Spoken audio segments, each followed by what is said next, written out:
Check your weather app right now.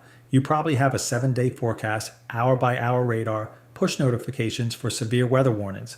You know a storm is coming 3 days before it arrives, but for hundreds of thousands of years, every one of your ancestors faced the same wall of black clouds with no warning, no shelter rating, no emergency broadcast, just the sky and what they knew. And what they knew was enough to keep them alive through storms that would flatten a modern neighborhood. The answer to how they did it will permanently change how you look at every hurricane, every flood warning, every emergency siren you've ever ignored. Let's start with what a massive prehistoric storm actually felt like. We're not talking about the kind of rain that delays a flight. Category 4 and 5 hurricanes, which struck the Caribbean coast with the same ferocity 5,000 years ago as they do today, generated sustained winds above 130 miles per hour. Storm surges pushed walls of ocean water 20 feet inland. Flood events in Mesopotamia buried entire settlements under 8 feet of sediment. A modern person standing on an unprotected coastline as one of these systems made landfall would be dead in minutes.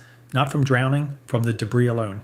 The popular assumption is always the same. Ancient people were helpless in the face of weather. They prayed, they hid, they hoped. But archaeology tells a completely different story. A story of people who had been watching the sky for so long they could read it the way you read a text message. Here's the first thing most people get wrong about ancient storm survival. It didn't begin when the storm arrived. It began days before. Indigenous communities across the ancient world developed intricate knowledge of their local climates through generations of observation. They relied on natural indicators, animal behavior, cloud patterns, and celestial events to predict changes in the weather. The Navajo people of North America, for instance, observed the behavior of antelope and other animals to anticipate approaching storms. This wasn't superstition. It was applied science built from thousands of years of field observation. Research now confirms that animal behavior patterns align precisely with barometric pressure changes detected by modern sensors, such as cattle gathering in low areas before storms. Ancient people didn't have barometers.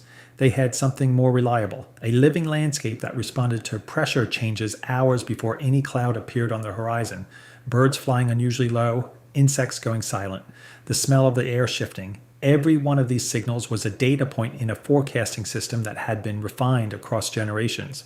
Traditional Polynesian navigators tracked subtle changes in ocean swells, cloud patterns, and marine life movements to predict storms and tsunamis days before landfall. These weren't guesses. They were conclusions drawn from a knowledge base that no single person could have accumulated in one lifetime. It was collective intelligence passed down through oral tradition, encoded in stories told around fires. The same fires, incidentally, that modern researchers now recognize as the original classroom. But reading the warning signs was only half the system. The other half was what they built. People have been living in the Caribbean islands for 8,000 years before the present, and for all of those years, they built their dwellings with hurricanes in mind. The Kalinago people of the Lesser Antilles, who survived in one of the most hurricane-prone regions on Earth for over 2,000 years, didn't build the way the first European settlers did. The settlers built upright wooden boxes with large flat walls. Those structures failed immediately and repeatedly. The Kalinago built something different. The Kalinago used trunks from palm trees, one of the most flexible structural materials available in the tropics, to frame their dwellings, then made roofs from palm reeds or sugarcane. The buildings were built deliberately low to the ground. That single design choice was the key. A tall structure catches wind. A low one deflects it. The earliest forms of human shelter were round, and without sharp corners, wind is permitted to flow freely around the structure rather than building up the pressure that typically leads to structural failure. The Kalinago understood this not from engineering textbooks, but from watching which structures survived and which ones didn't, and building the survivors over and over for 2 millennia. Now here's where it gets extraordinary. The Calusa people of southwest Florida built something that modern engineers studying the remains after Hurricane Ian in 2022 described as genuinely sophisticated, a system of massive shell mounds, artificial elevated islands that served as both permanent settlements and storm survival infrastructure. These weren't decorative, they were deliberate. The Calusa first occupied Pineland on the northern end of Pine Island by the 1st century AD. Archaeological evidence shows they then endured a massive hurricane around AD 300. Evidence confirmed by seagrass and storm debris found at the tops of mounds exactly where it wouldn't belong under normal conditions. They survived, they stayed, they rebuilt, and the mounds grew tall after the storm. Not because of failure, but because of adaptation. That pattern, survive, learn, build higher, repeated itself for over 1,000 years on that same coastline. Through traditional knowledge and the archaeological record of their ancient villages, knowledge was passed down as a direct guide for climate action and resilience. These communities understood that their vulnerability to storm was real, and they built their entire way of life around managing it. But none of this worked without the social system behind it. And this is the part most documentaries skip entirely. The Calusa were led by a chief who oversaw a politically complex social structure that emphasized collective action and labor within and between communities. Social capital was essential to achieving large-scale land and water development projects. Not only the construction of canals and watercourts, but also the large mounds and artificial islands many communities lived on. Building a storm-resistant mound system wasn't the work of one family. It was the work of hundreds of people coordinating across years. That required a governance structure, a way of deciding who built what, when, and how. This is the engineering that never gets discussed, not the physical structure, but the social one. The ability to mobilize a community before disaster strikes, to maintain infrastructure continuously, not just repair it after the fact.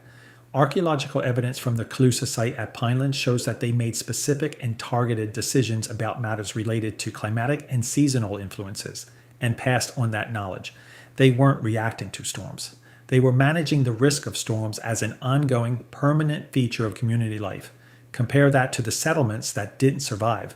Early European colonists in the Caribbean built structures that made intuitive sense in Europe. Tall, boxy, with large exposed rooflines. The first European settlers in the Caribbean built structures similar to what they were used to at home.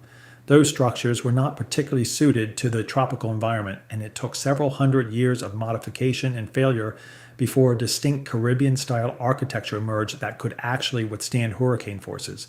Several hundred years. The indigenous populations had already solved the problem 2,000 years earlier. The knowledge wasn't primitive, it was precise, and it was expensive to acquire. Every design principle the Kalinago used, every mound the Calusa built, every storm sign the Navajo encoded in their oral traditions. These came from a price paid in human lives across generations. Someone's family died because the roof was too tall. Someone's village flooded because they built at the wrong elevation. Someone watched the birds and didn't listen, and didn't come back to pass the story on.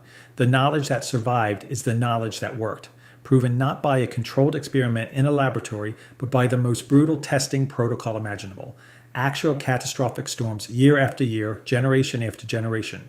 Modern Arctic engineers who have studied prehistoric cold weather shelters have been surprised to find that their performance matches industrial designs.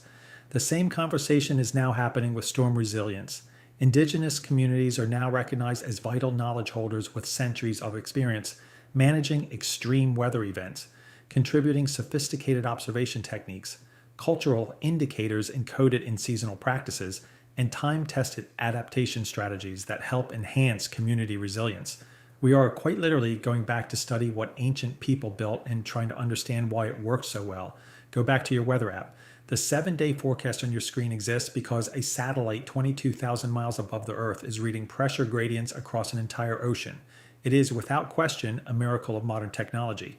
But underneath all of that technology is the same fundamental question your ancestors were answering with their eyes and their ears and their hands 10,000 years ago. What is the sky about to do, and what do I build to survive it? They didn't have satellites. They had something satellites can't provide.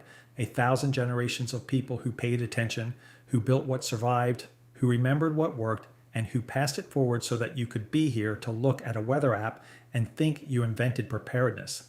You didn't. You inherited it. From people who stood on open coastlines in the dark, read the birds going quiet, and knew exactly what was coming.